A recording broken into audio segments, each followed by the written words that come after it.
పెళ్లి జిల్లాకు సంబంధించి ఈరోజు ప్రధాన వార్తలు చూసుకున్నట్లయితే రామగుండం ఎన్టీపీసీ సంస్థ Telangana super thermal power plant stage 2లో భాగంగా 3x800 2400 మెగావాట్ల ప్లాంట్ విస్తరణలో భాగంగా ఈరోజు నేడు ఎన్టీపీసీలో ఉన్నటువంటి జెడ్పీహెచ్ఎస్ స్కూల్లో ప్రజాభిప్రాయ సేకరణ చేపట్టింది. అయితే ఈ ప్రజాభిప్రాయ సేకరణ కూడా పూర్తిగా కూడా పోలీస్ పహరా నడుమ జరిగిందంటూ కూడా బీఆర్ఎస్ నేతలంతా కూడా ఆరోపిస్తున్నారు. అయితే ఎన్టీపీసీ సంస్థ గతంలో ఇచ్చినటువంటి హామీలు ప్రభావిత ప్రాంత గ్రామస్తులకు ప్రభావిత ప్రాంత వాసులకు ఇచ్చినటువంటి పెండింగ్లో ఉన్నటువంటి సమస్యలన్నీ కూడా పూర్తి చేసిన తర్వాతనే ప్రజాభిప్రాయ సేకరణ వెళ్ళాలంటూ కూడా పెద్దపల్లి బీఆర్ఎస్ పార్టీ జిల్లా అధ్యక్షుడు రామగుండం మాజీ ఎమ్మెల్యే కోరకంటి చందర్ ఎన్టీపీసీ సంస్థను డిమాండ్ చేశారు. ఈ మేరకు ఎన్టీపీసీ సంస్థ చేస్తున్నటువంటి నిర్లక్ష్యాన్ని ప్రశ్నించడానికి వెళ్తున్నటువంటి బీఆర్ఎస్ శ్రేణులను పోలీసులు ఎక్కడికక్కడ కూడా తెల్లవారుజామున ఉండే ముందస్తుగా అరెస్టులు చేయడం దారుణం అంటూ కూడా ఆయన ఆరోపించారు.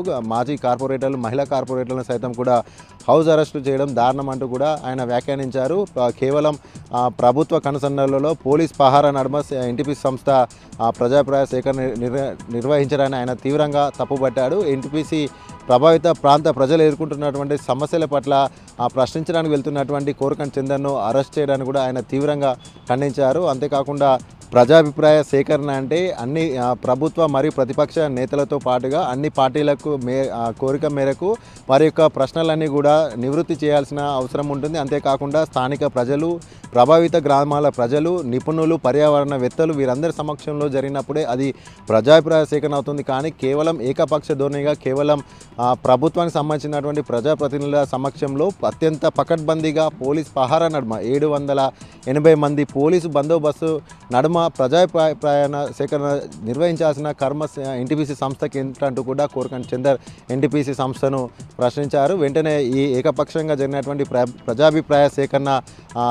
రద్దు చేయాలి, మళ్ళీ అందరి సమక్షంలో ప్రజాభిప్రాయ సేకరణ చేపట్టాలంటూ కూడా ఆయన డిమాండ్ చేశారు. ఇక్కడ ఉన్నటువంటి పొల్యూషన్ దుమ్ము ధూళి కారణంగా మాతంగి కాలనీ కావచ్చు, బద్రిపల్లి కావచ్చు, కుందనపల్లి కావచ్చు, సమీపంలో ఉన్నటువంటి 17 గ్రామాల ప్రజలు తీవ్రమైన అనారోగ్యానికి గురవుతూ క్యాన్సర్, గుండెపోటు వంటి రోగాల బారిన పడుతూ మృత్యువాత పడుతున్నా కూడా ఎన్టీపీసీ సంస్థ వారి పట్ల కూడా విద్యా వైద్యం పట్ల కూడా నిర్లక్ష్యం వ్యవహరిస్తుంది. కాబట్టి ఎన్టీపీసీ సంస్థ రావడానికి స్వాగతిస్తున్నాం. కానీ ప్రభావిత ప్రాంత ప్రజల సమస్యలన్నీ కూడా పరిష్కరించి వారి యొక్క ఆరోగ్యం పట్ల, విద్యా వైద్యం పట్ల తగిన చర్యలు చేపట్టిన తర్వాతనే ప్లాంట్ విస్తరణ చేయాలి. లేదంటే పెద్ద ఎత్తున కూడా ఎన్టీపీసీ సంస్థ ముందు రామగుండం నియోజకవర్గ ప్రజలందరినీ కూడా తీసుకువెళ్ళి పెద్ద ఎత్తున కూడా ఆందోళన చేపడతామంటూ కూడా ఈ సందర్భంగా ఎన్టీపీసీ సంస్థను కోరకంటి చందర్ డిమాండ్ చేశారు.